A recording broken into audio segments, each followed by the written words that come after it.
বিসমিল্লাহির রহমানির রহিম।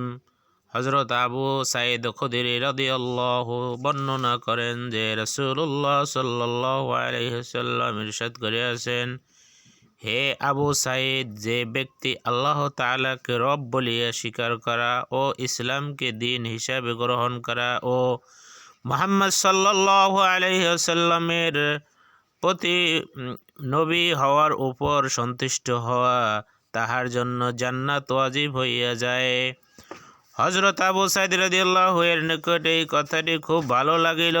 তিনি আরজ করিলেন, ইয়া রাসূলুল্লাহ, পুনরায় বলুন।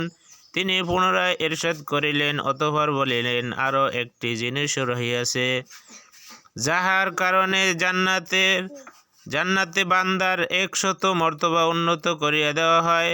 উহার 2 মর্তবার মধ্যবর্তী দূরত্ব হইল আসমান ও জমিনের মধ্যবর্তী দূরত্বের সমতুল্য। তিনি জিজ্ঞাসা করিলেন, ইয়া রাসূলুল্লাহ, উহা কি জিনিস?